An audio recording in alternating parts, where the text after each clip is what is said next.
আসসালামু আলাইকুম। দেশে এবং প্রবাসে বসে এই মুহূর্তে যারা বৈশাখী টিভি দেখছেন, সরাসরি ডাক্তার অনুষ্ঠান থেকে সবাইকে আন্তরিক শুভেচ্ছা।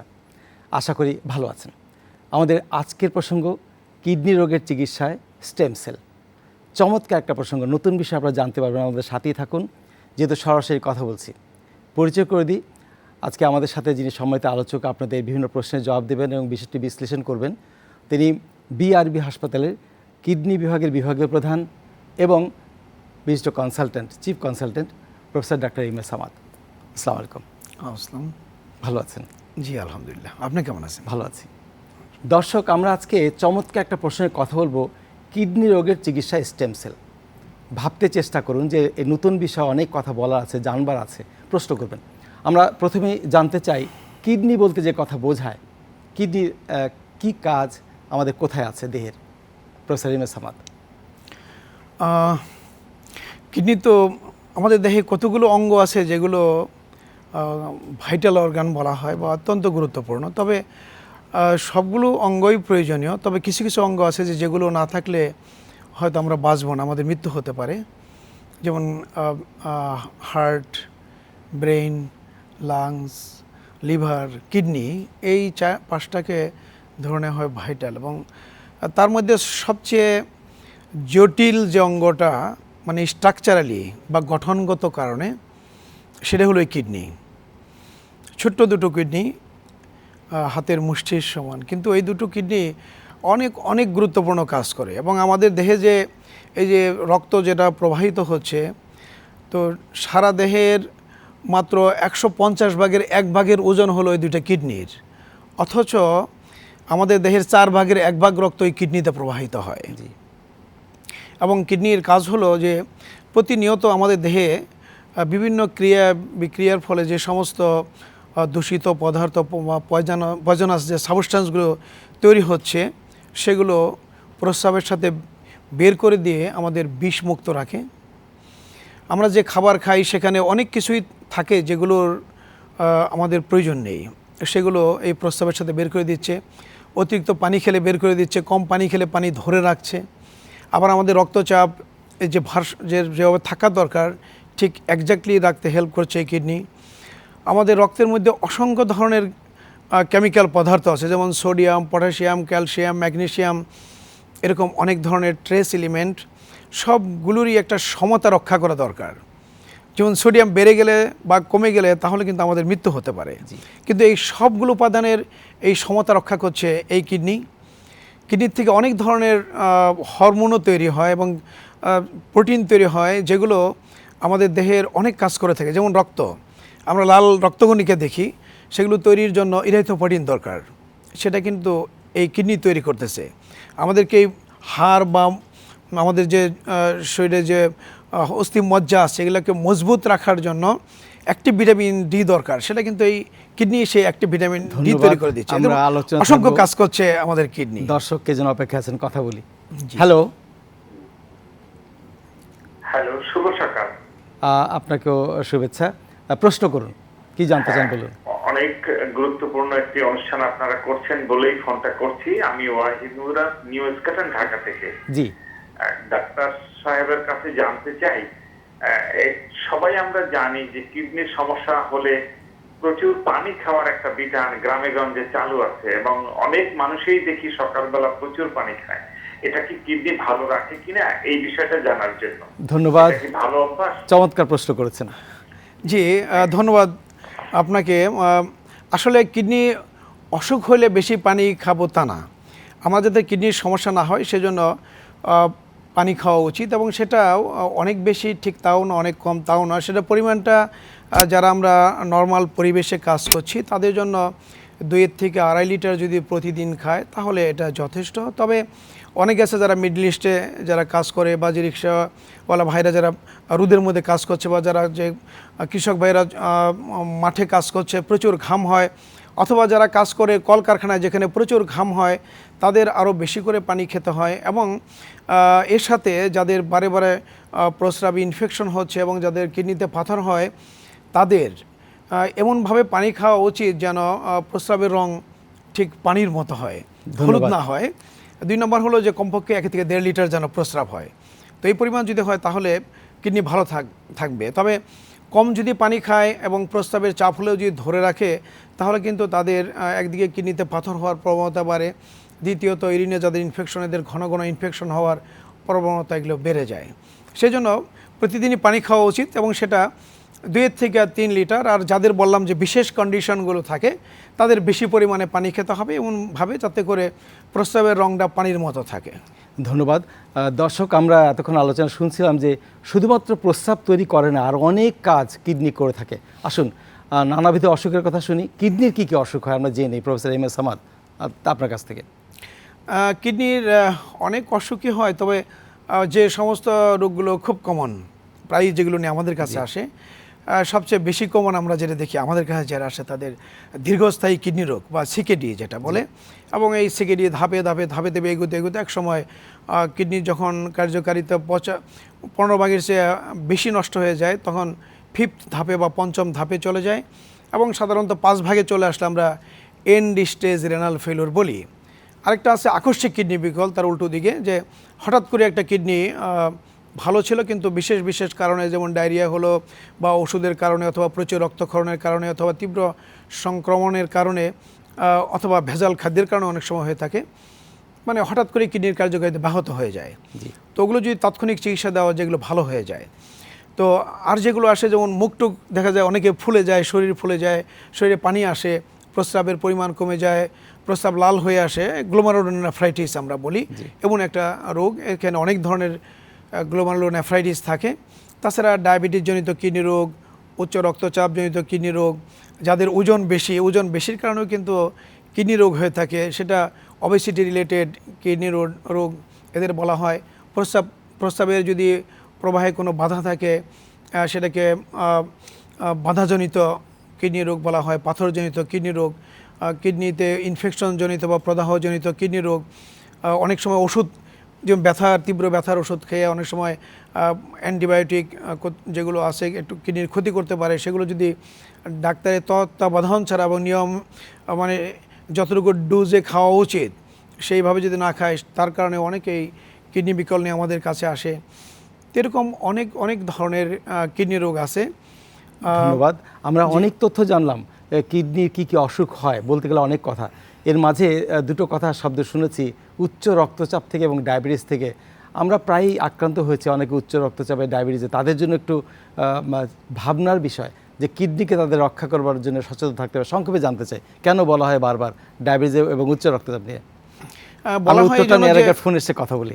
হ্যালো, হ্যাঁ, পরিচয় দিয়ে প্রশ্ন করুন। ওয়ালাইকুম সালাম, পরিচয় দিয়ে প্রশ্ন করুন। আমি এইচএম শাহজাহান বলছি, আশুগঞ্জ পাওয়ার স্টেশন থেকে। কি জানতে চান বলুন। আমি স্যারকে ধন্যবাদ দিচ্ছি। 2006 সনে স্যার আমার ছোট বোন স্যার বড় ভাইয়ের রেফারেন্সে গেছিলাম আর কি, ওই 2006 এপ্রিল মাসে। তো স্যারকে ধন্যবাদ দেওয়ার জন্য ফোন করছি অ্যাকচুয়ালি। আমার ছোট বোন এখন পর্যন্ত আল্লাহ সুস্থ রাখছে, এই জন্যই আর কি। থ্যাংক ইউ আপনাকে। ধন্যবাদ। আমরা যে আলোচনা ছিলাম যে উচ্চ রক্তচাপ ডায়াবেটিসকে মারাত্মক সমস্যা হতে পারে কিডনিতে, বলা হয় কেন? বলা হয় এই জন্য, যেমন উচ্চ রক্তচাপ এটা কিন্তু একটা কমন ডিজিজ। যে আমাদের বিভিন্ন পরিসংখ্যানে আমরা দেখি যে অ্যাডাল্ট পারসন যারা আছে এদের 20 থেকে 28 ভাগ ক্ষেত্রে দেখা যায় যে উচ্চ রক্তচাপ থাকে অ্যাডাল্ট পারসনদের। আর যাদের উচ্চ রক্তচাপ থাকে এদের বিভিন্ন পরিসংখ্যান আমরা যেগুলো দেখেছি তাদের 1/3 3 ভাগের 1 ভাগ লোকের কিডনি আক্রান্ত হতে পারে যদি এই উচ্চ রক্তচাপ কন্ট্রোলে না থাকে। তাহলে বুঝতেই পারেন যে আমাদের এই বাংলাদেশে কতজন মানুষ উচ্চ রক্তচাপে আক্রান্ত আছে এবং তাদের কত ভাগ শুধু একটার কারণে কিডনি বিকল হতে পারে। আবার ডায়াবেটিসের ক্ষেত্রে দেখা গেছে যে যাদের ডায়াবেটিস আছে এদের 40 ভাগ ক্ষেত্রে এদের কিডনি রোগ আক্রান্ত হওয়ার সম্ভাবনা থাকে যদি ডায়াবেটিস আনকন্ট্রোল থাকে। তো আমাদের দেশে এই মুহূর্তে আমরা বারেমের যে পরিসংখ্যান থেকে জানি যে 80 লাখেরও বেশি ডায়াবেটিস রোগী আছে। তো তাদের যদি শতকরা 40 ভাগ হয় তাহলে অন্তত 35 লক্ষ লোক দেখা যাবে এখান থেকে শুধু কিডনি রোগে আক্রান্ত হচ্ছে। মারাত্মক বিষয়। তাহলে কথা বলি। জি। হ্যালো, আসসালামু আলাইকুম। ওয়ালাইকুম সালাম, পরিচয় দিয়ে প্রশ্ন করুন। আমি গাজীপুর থেকে দেওয়ান আব্দুল সাত্তার বলছিলাম। জি, কি সমস্যা বলুন। যে আমরা যে প্রতিনিয়ত যে খাদ্য খাচ্ছি, জি, এটা আপনার কোন খাদ্যটা মানে খাইলে আমাদের ওই কিডনি রোগ মানে প্রতিরোধ করা যায়, কি কি খাদ্যের মধ্যে মানে খাদ্যটা খাইলে আমরা প্রতিরোধ করা যায় মানে? আচ্ছা, ধন্যবাদ আপনাকে। মানে খাদ্যে কি খাদ্য খেলে কিডনি রোগ প্রতিরোধ করা যায়, প্রতিরোধ করা যাবে অথবা কি সেটা অসুখ হতে পারে, দুটো আচ্ছা, ইন যদি বলেন জেনারেল আমরা। মানে যখন কিডনি রোগ হয়ে যায় তখন আমরা কতগুলো খাদ্যের মধ্যে বলি যে যেগুলো খেলে কিডনি দ্রুত ক্ষতি হতে পারে সেগুলো আমরা নিষেধ করে দিই। আমাদের এগুলো একটা বড় লিস্ট করে দেওয়া আছে, এখানে বলে সময় সেটাকে নষ্ট করা যাবে না। আর ইন জেনারেল সবার জন্যই যেটা খাদ্যের ব্যাপারে সতর্ক হওয়া দরকার, যে সেটা খাদ্যের 5টা উপাদানের প্রতি খেয়াল রাখতে হবে। একটা হলো প্রথমেই যেটা সবচেয়ে লাস্টে বলি, সেটা আগে বলি যে প্রচুর পরিমাণে শাকসবজি এবং ফলমূল থাকতেই হবে, এটা ম্যান্ডেটরি। সেই সাথে আমাদের কার্বোহাইড্রেট যেটা আছে, ভাত রুটি আমরা যেগুলো খাই সেগুলো পরিমিতভাবে খাবে, মাছ মাংস খাবে। তবে মাংসর ক্ষেত্রে মনে রাখতে হবে যে যেগুলো অতিরিক্ত চর্বি আছে সেগুলো, যেগুলোতে কোলেস্ট্রল থাকে সেগুলো অ্যাভয়েড করতে হবে। আর স্নেহ জাতীয় খাবার বা ফ্যাটি ফুড যেগুলো আছে সেগুলো আমাদের ভেষজ বা উদ্ভিজ তেল যেগুলো আছে, এগুলো সয়াবিন থেকে শুরু করে সরিষা ক্যানোলা সবই খাওয়া যাবে। তবে যেগুলো প্রাণীর তেল যেগুলোতে অতিরিক্ত কোলেস্টেরল থাকে সেগুলো কম করে খেতে হবে। খাওয়ার পরিমাণটা এমন হতে হবে যেন ওজন আমাদের হাইটের তুলনায় বেশি না হয় আবার কমও না হয়। অনেকে মানে ইটিং করে ওজন বাড়িয়ে ফেলে। বাচ্চাদের ক্ষেত্রে সচেতন থাকতে হবে যে ফাস্টফুডে প্রচুর রিফাইন খাবার থাকে, যেগুলো খেলেই হজম হয়ে যায়, প্রচুর ক্যালোরি দেয়, যার জন্য তারা অবেজ হয়ে যায়। এবং ফাস্টফুডে প্রচুর পরিমাণ ক্যালোরিযুক্ত এবং কোলেস্টেরলযুক্ত উপাদান থাকে, সেজন্য বাচ্চাদের ফাস্টফুডগুলো অ্যাভয়েড করতে হবে। আর একটা ফোন এসছে, কথা বলি। হ্যালো, আসসালামু আলাইকুম। ওয়ালাইকুম সালাম। জি, আমার একটা প্রশ্ন ছিল। আমিও আমি কেরান থেকে বলছি। আচ্ছা, জি, কি সমস্যা বলুন। যে সমস্যা হচ্ছে, আমি একটু ডায়াবেটিক পেশেন্ট। জি, ডায়াবেটিসটা 3 মাস বা 6 মাস পর আমি পরীক্ষা করি। জি। সাথে আমি ওই সিরাম ক্রিয়েটিনিন লেভেলটা পরীক্ষা করি আর কি। তো ক্রিয়েটিনিন লেভেলটা আমার মোটামুটি নরমাল থাকে, 0.98 বা মানে জি। রেফারেন্স রেফারেন্সের মধ্যে থাকে আর কি আমার। জি, তো আবার ডায়াবেটিকটা মাঝে মাঝে একটু আনকন্ট্রোল অবস্থা থাকে। জি। এক্ষেত্রে আমি কি ক্রিয়েটিনিন লেভেলটা নরমাল আছে, আমার কিডনি সমস্যা এটাই নরমাল থাকলে কি আমি ধরে নেব যে আমার কিডনি ওকে, মানে ঠিক আছে আমার? আচ্ছা, ধন্যবাদ আপনাকে, বুঝতে খুব পেরেছি। সচেতন বোঝা গেল তিনি। না, জি, ভালো, এরকমই জি, সবার জি, সচেতন থাকা উচিত। উনি জানতে চাচ্ছেন যে ওনার ক্রিয়েটিনিন নরমাল, জি। কিন্তু ডায়াবেটিসটা মাঝে মাঝে আনকন্ট্রোল থাকে। তো ওনার ক্রিয়েটিনিন নরমাল থাকা মানেই কিডনি ভালো আছে এটা কিনা? জি। এটা ক্রিয়েটিনিনটা হলো একটা পরিমাপ। আমরা আসলে কিডনি কোনো রোগে আক্রান্ত হচ্ছে কিনা, বিশেষ করে ডায়াবেটিস বা উচ্চ রক্তচাপ থেকে আক্রান্ত হচ্ছে কিনা তার প্রথম অশনি সংকেত, বিশেষ করে ডায়াবেটিস থেকে যেটা আসে সেটা হলো যে খুব অল্প পরিমাণে যদি অ্যালবুমিন যায় প্রস্রাবের সাথে, জি। সেটাকে মাইক্রো অ্যালবুমিন বলা হয়। জি। এবং যদি কখনো প্রথম মাইক্রো অ্যালবুমিন দেখা দেয় তখনও ক্রিয়েটিনিন কিন্তু নর্মাল, একদমই নর্মাল, সেটাও ইন্ডিকেট করে তার কিডনি আক্রান্ত হচ্ছে। এবং সেজন্য বছর অন্তপক্ষে 2 বার যাদের কিডনি ডায়াবেটিস আছে তাদের কিডনি পরীক্ষা করে দেখা উচিত। বিশেষ করে রক্তের ক্রিয়েটিনিন দেখে এর থেকে ইজিএফআর বের করা যায় যে 100 ভাগে কত ভাগ কিডনি কাজ করছে। আর প্রস্রাব থেকে পরীক্ষা করে দেখা যাবে যে মাইক্রো অ্যালবুমিন যাচ্ছে কিনা। যদি মাইক্রো অ্যালবুমিন যাওয়া শুরু করে তাহলে ধরে নিতে হবে তার কিডনি আক্রান্ত হচ্ছে। এই সময় যদি এসি ইনহিবিটর এবং এআরবি ওষুধ আছে, ডক্টরের শরণাপন্ন হলেই ওনারা ওষুধ দিয়ে ওটাকে কন্ট্রোল করে ফেলতে পারবেন। কিন্তু একবার যদি ক্রিয়েটিনিন বেড়ে যায় তখন কিন্তু যেটা নষ্ট হয়ে গেছে কিডনি সেটাকে ফিরিয়ে আনা যায় না। যে গতিতে খারাপ হচ্ছে গতিটাকে স্লো ডাউন করে দেওয়া যায়। আমরা বিভিন্ন আলোচনা থাকবো। দর্শক খুব গুরুত্বপূর্ণ একটা প্রসঙ্গে কথা বলতে চাই, আমাদের সাথে খুব মনোযোগ দিয়ে শুনবেন, ভাববেন, ভাববার বিষয় রয়েছে। কিডনি রোগের চিকিৎসায় স্টেম সেল ব্যবহার করা হচ্ছে। আমরা বলি অনেক ক্ষেত্রে শুনবেন ধীর গতিতে কিডনি বিকল, ধীর গতিতে আস্তে আস্তে। তো এক পর্যায়ে সেটাকে প্রতিরোধ করবার জন্য যখন ডায়ালিসিস বলা হয় তারপরেও আপনি ঝুঁকে পড়ছেন বিশেষ চিকিৎসায়। আমাদের দেশে কোন পর্যায়ে আমরা আছি, এই স্টেম সেলটা এত গুরুত্বপূর্ণ কেন, প্রফেসর এম এস সামাদ? সত্যি বলতে কি যে মেডিকেল রিসার্চ জগতে এখন যে প্রসঙ্গটা সবচেয়ে বেশি আলোচিত, এবং ওয়েস্টার্ন কান্ট্রিতে আমেরিকা যান, কানাডায় যান, ইউরোপে যান, বড় বড় যেমন হসপিটালের পাশে যে ল্যাবগুলো দেখবেন স্টেম সেল ল্যাব, মানে এটা নিয়ে রিসার্চ হচ্ছে এখন।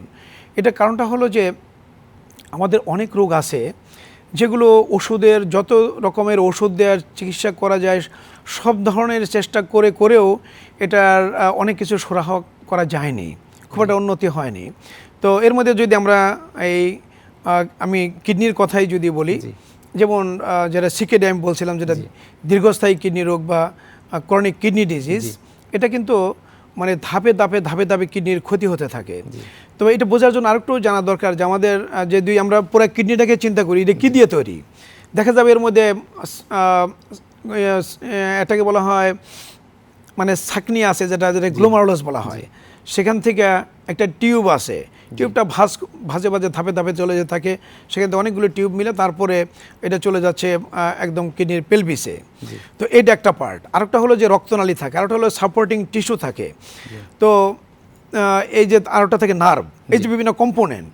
এখন একটা কিডনি যদি কিছুদের তৈরি করতে হয় তাহলে কি করতে হবে, এই যে নেফ্রন যেটার 4টা অংশ যেটা বললাম ছাকনি, এবং এটা একটা কমপ্লেক্স স্ট্রাকচার, এবং এখান থেকে যে টিউবুলটা চলে গেছে এই টিউবুল কিন্তু লম্বা একটা টিউবুল আঁকা বাঁকা ভাবে যেতে থাকে। এবং শুধু একটা এক্সাম্পল দেই যে আমাদের কর্টেক্সে যদি ধরি যে তার মিলিমোল কত থাকে ব্লাডের, এখানে অসমোলালিটি 300, তো যেটা যে নিচের দিকে থাকে একটা লোপ অফ হেনলিতে যে এটা হয়ে যায় 100। আবার এটা যখন এটা কনসেন্ট্রেট যখন করতেছে ডাউনার যেতে যখন মেডুলাতে চলে যায়, মেডুলারি হাইস্ট যে কনসেন্ট্রেশন সেটা হলো যে 1200 মিলিমোল। তাহলে একটা কিডনির ভিতরে দেখেন এই প্রেশার মেনটেন করছে, এক জায়গায় করতে হচ্ছে 300 যেটা আমাদের রক্তের সমান, আরেক জায়গায় করতে হচ্ছে 100, আরেক জায়গায় করতে হচ্ছে 1200। তো এই যে মেকানিজমটা মেনটেন করা, এটার যে জটিল যে প্রক্রিয়া, আমার মনে হয় বিশাল মেশিন দিয়ে যদি আমরা একটা টিউবওয়েল তৈরি করতে যাই তারপরে এতগুলো প্রক্রিয়া করা যাবে না। এরপর আছে এগুলোর থেকে অসংখ্য ধরনের যে হরমোন, যেটাই বলছি যে আমাদের রক্ত তৈরি করা, বোন মজবুত করা, আমাদের অসংখ্য ধরনের কেমিক্যালস বডিতে যেগুলো আছে সেটা সমতা রক্ষার জন্য প্রত্যেকটার জন্য আলাদা এনজাইম আলাদা কাজ আছে। তো এতগুলা কাজ সম্বলিত একটা জিনিস তৈরি করা, this is not a easy matter. Nephron বললেন, সংখ্যায় কত এরা একটা ইউনিট? আমাদের দুইটা মানে কিডনিতে 24 লক্ষ নেফ্রন থাকে মোটামুটি ভাবে, 24 লক্ষ কিছু কম বেশি। আমরা আরো আলোচনা শুনবো, উত্তরগুলো শুনবো। একটা ফোন এসছে, কথা বলি। হ্যালো। ওয়ালাইকুম সালাম, পরিচয় দিন।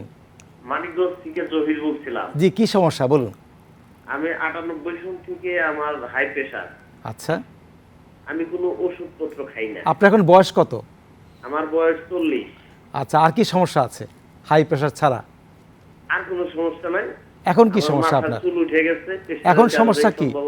কেন ফোন করেছেন, কি সমস্যা এখন? আমার কিডনির কোনো প্রবলেম হবে কিনা এক্ষেত্রে? আচ্ছা, ধন্যবাদ, চমৎকার প্রশ্ন। জি, এটার জন্য খুব শর্টলি যেটা যে ব্লাড প্রেশার কন্ট্রোল রাখতে হবে, এবং সেই কন্ট্রোলটা যেন এমন হয় যে 130 এবং 80, অর্থাৎ সিস্টোলিক 130-এর নিচে এবং ডায়াস্টোলিক 80-র নিচে যেন থাকে। এটা যেন সবসময় থাকে এর নিচে, এর বেশি গেলেই কিন্তু সেটা কিডনির ক্ষতি করে। আর 2 নম্বর ওষুধগুলো ব্যবহার করবে সেটা এসি ইনহিবিটর গ্রুপ আছে, এআরবি গ্রুপ আছে। আমার মনে হয় ওনার চিকিৎসক যিনি, উনি অবশ্যই সেটা বুঝিয়ে সেটা দিবেন। এ প্রসঙ্গে আরেকটু বলে রাখতে চাই যে যাদের ডায়াবেটিস থাকে, ডায়াবেটিসও কিন্তু ঠিক ওরকমভাবে একটা যদি কন্ট্রোল রাখা যায়, সেই কন্ট্রোলটাও এরকম যে 3 মাসের অ্যাভারেজ যেটা হিমোগ্লোবিন A1C দিয়ে যেটা আমরা মেজার করে থাকি সেটা যেন 7-এর নিচে থাকে। এবং সেই সাথে এটাও মনে রাখতে হবে যে তাদের কিন্তু শুধু যে ওষুধের উপর নির্ভর করবে তা না, নিয়মিত এক্সারসাইজ এবং ব্যায়ামটা এটা ম্যান্ডেটরি। এবং ব্যায়াম করে কিন্তু মানুষের এই সুস্থ লাইফ 13 বছর পর্যন্ত এক্সটেন্ড করা সম্ভব, কাজে এই প্র্যাকটিসগুলো করবে। ধন্যবাদ। একটা ফোন এসছে। জি, হ্যালো। আসসালামু আলাইকুম। ওয়ালাইকুম সালাম, পরিচয় দিন। নওগাঁ থেকে বলছিলাম, রুবেল হক। হ্যাঁ, কি জানতে চান বলুন। সমস্যাটা হলো প্রস্রাবের সাথে মাঝে মধ্যে আপনার ওই মিহ জাতীয় কিছু বের হয়। আপনার বয়স কত? আপনার বয়স কত? বয়স 21 বছর। আপনার কি কোষ্ঠকাঠিন্য আছে? জি। আপনার কোষ্ঠকাঠিন্য আছে? হ্যাঁ, কিছুটা আছে। মেহ জাতীয় পদার্থ। ধন্যবাদ, আমাদের সাথে থাকুন।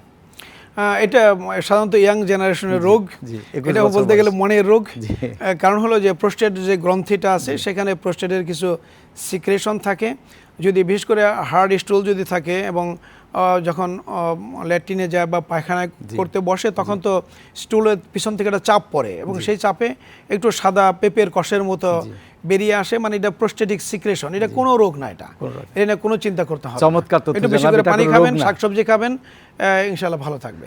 ধন্যবাদ। আমরা আলোচনা ছিলাম যে স্টেম সেল, একে তো কিডনি যাদের রোগ হয়েছে, দীর্ঘস্থায়ী কিডনি রোগে কি মারাত্মক একটা ঝুঁকি সমস্যা পরিবারের আকাশ ভেঙে পড়ার মতো অবস্থা, তাকে হাসপাতালে দৌড়াতে হচ্ছে, বাঁচবে কি না, তার মাঝে স্টেম সেল এতই নিরাপদ মনে করছেন অনেকে যে বোধহয় ভালো হয়ে যাবে, অনেকে ভাবছেন। আমরা এই প্রসঙ্গে জানতে চাই স্টেম সেল নিয়ে, এই পর্যায়ে স্টেম সেল কী হেল্প করতে পারে? আসলে এটা নিয়ে বিশদ, যেটা আগেই বলেছিলাম, যেটা বিশদ গবেষণা হচ্ছে, এবং আমি লাকিলি আমার ছেলেও স্টেম সেল রিসার্চ নিয়ে কাজ করছে ক্যালগেরিতে, কানাডা। তো আমার সৌভাগ্য হয়েছিল তাদের ল্যাবরেটরি দেখার, যে কত বিশাল সেই ল্যাবরেটরি, এবং সে যে ক্যামেরাগুলো, যে ওই ইঁদুরকে তারা ফার্টিলাইজ করে, এবং ফার্টিলাইজ করে তার ইউটেরাসে সেইটা আবার ওভামটা দিয়ে দেওয়া হয়, সেটা মাল্টিপ্লাই করে 1 সেল থেকে 2, 2 থেকে 4, যখন 8 সেলে হয় তখন ওই পেটে থেকে আবার মাইক্রোস্কোপ দিয়ে সে দেখে দেখে সেই, যেটা এত সূক্ষ্ম যে খালি ইচ্ছা করে দেখার তো প্রশ্ন ওঠে না, নর্মাল মাইক্রোস্কোপে দেখা যায় না, সেটা যখন ওই পাওয়ারফুল মাইক্রোস্কোপে দেখে তখন এত বড় বড় দেখা যায়।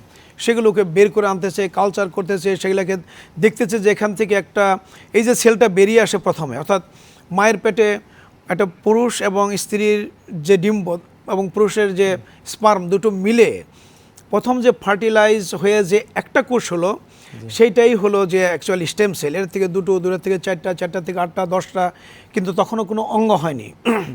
তো এগুলো কিন্তু একটা ক্যাপাবিলিটি থাকে যে এই সেলগুলো, এই সেল থেকে কিন্তু প্রথম কিন্তু আমাদের একটা কোষ ছিল, আমার কিন্তু একটা কোষই ছিল প্রথমে আমি ছিলাম একটা কোষের, আমার মার থেকে এবং বাবার থেকে দুটো মিলে, সেটা কিন্তু মাল্টিপ্লাই হয়ে হয়ে আমার চোখ হয়েছে, নাক হয়েছে, ব্রেন হয়েছে, আমার হাত পা যত অঙ্গ সবই তৈরি হয়েছে।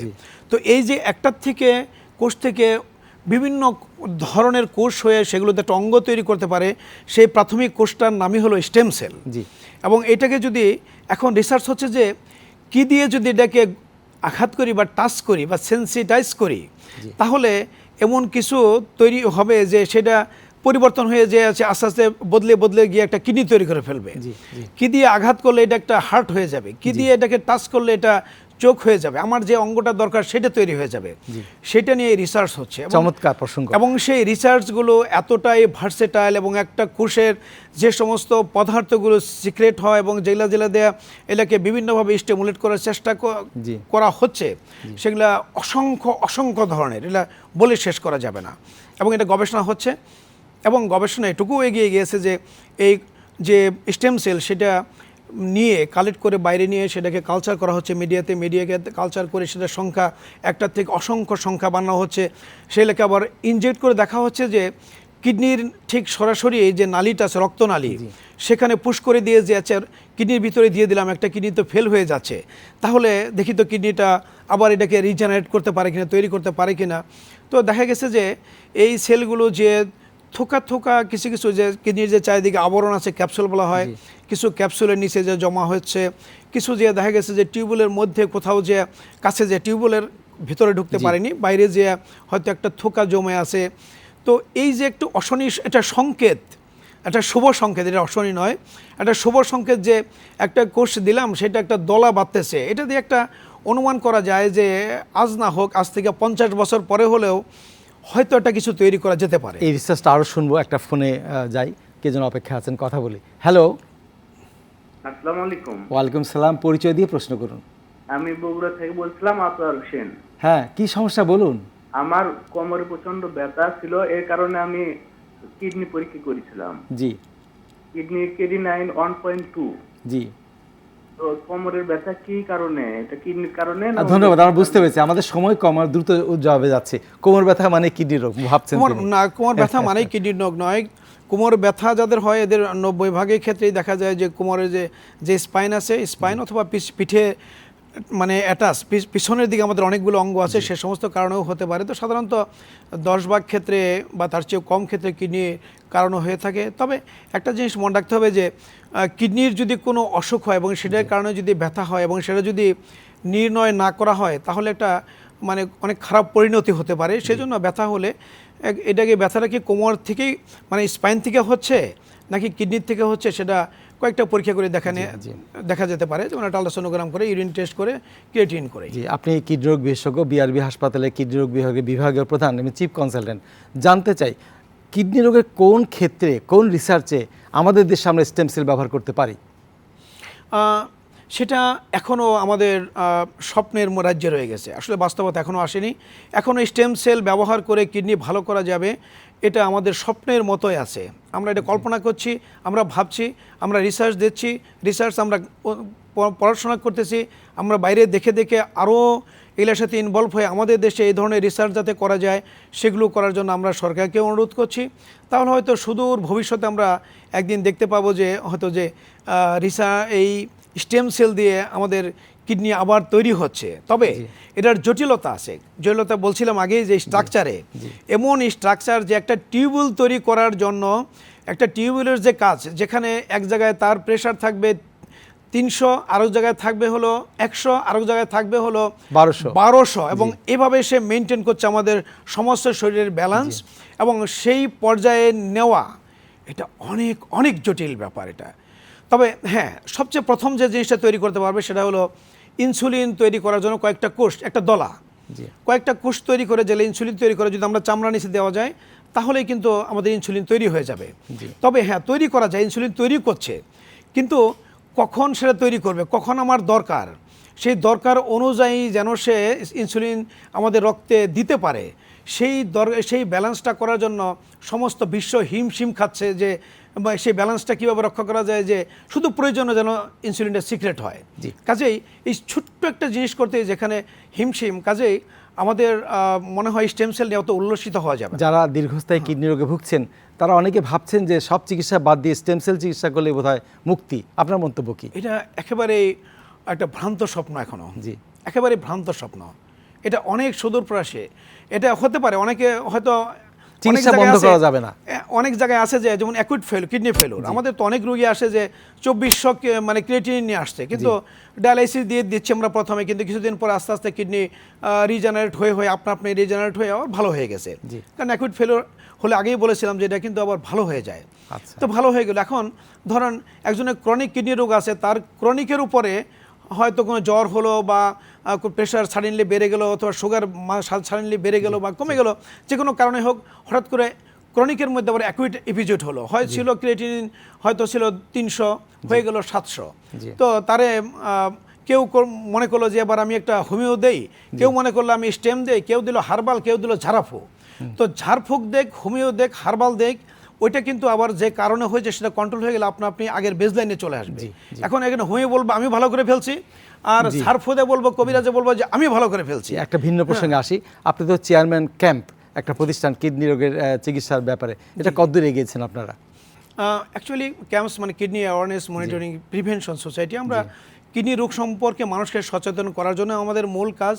কিন্তু পাশাপাশি কিছু অসহায় মানুষ দেখছি যে যাদের ডায়ালাইসিস করার তাদের সুযোগও নেই, কারণ ডায়ালাইসিস তো সপ্তাহে 3 দিন করতে হয়।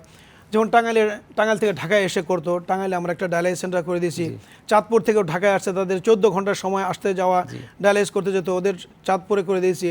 মাদারীপুর থেকে আমার অনেকগুলো রুগী ওই ফেরি পার হইতে রাস্তায় মারা গেছে, ওদের জন্য একটা মাদারীপুরে আমরা ক্যাম্পস থেকে ডায়ালাইসিস সেন্টার করে দিয়েছি। তো আমাদের ফিউচারের প্ল্যান এই ক্যাম্পসের কার্যপরিধি দেশব্যাপী আস্তে আস্তে এটাকে বাড়ানো, আমরা কাজ করে যাচ্ছি। খরচও কমবে, যানবাহনের খরচ বাড়ে, ঝুঁকিও কমে যায়। জি, আমরা শেষ পর্যায়ে আছি, ডায়ালাইসিস করতে হবে না যদি না চান কেউ, তার জন্য ব্যবস্থাপনা কি আমাদের দেশে? তার জন্য ব্যবস্থাপনা বলবো যে শুধু লাইফস্টাইল চেঞ্জ করে একটু সচেতন হয়ে এটা প্রতিরোধ করা যায়। কারণ আমরা জানি বাংলাদেশে 2 কোটিরও বেশি লোক কিন্তু কিডনি রোগে আক্রান্ত এবং প্রতি ঘন্টায় 5 জন করে অকাল মৃত্যুবরণ করছে। তবে আমরা এটাকে প্রতিরোধ করার জন্য কিছু লাইফস্টাইল, শুধু আমি মনে হয় শেষ পর্যায়ে কাজে হেডলাইনগুলি শুধু বলে যাই যে আমরা যদি প্রতিনিয়ত এক্সারসাইজ করি, আমরা একদম ছোট বয়স থেকেই, এটা প্রাথমিক প্রিভেনশন আর কি, প্রাইমারি প্রিভেনশন যেটা, এবং আমাদের তাহলে দেখা গেছে যে আমাদের লাইফ, আগেই বলছিলাম যে 13 বছর পর্যন্ত আমাদের সুস্থ লাইফকে আমরা এক্সটেন্ড করতে পারি। 2 নম্বর খাওয়া দাওয়ার ব্যাপারে বলছিলাম যে ব্যালেন্স খাবার যেটা, সেই খাবার এবং পরিমিত খাবার, যাতে আমাদের ওজন বেশি না হয়, কমও না হয়।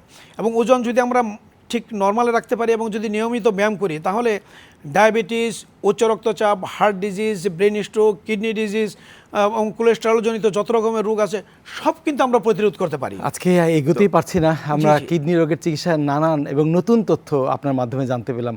প্রফেসর এম এস সামাদ, আপনি কিডনি রোগ বিশেষজ্ঞ, সময় দিয়েছেন, আপনাকে অসংখ্য শুভেচ্ছা এবং ধন্যবাদ। ধন্যবাদ আপনাকে, ধন্যবাদ বৈশাখী টিভি কর্তৃপক্ষ এবং দর্শক মণ্ডলীকেও। দর্শক, সরাসরি অনুষ্ঠানে অনেক নতুন তথ্য জানার সুযোগ হলো। আপনারা এতক্ষণ আমাদের সাথে ছিলেন, আপনাদের ধন্যবাদ জানাই। সবাই ভালো থাকুন, নিরাপদে থাকুন, বৈশাখী টিভির সঙ্গে।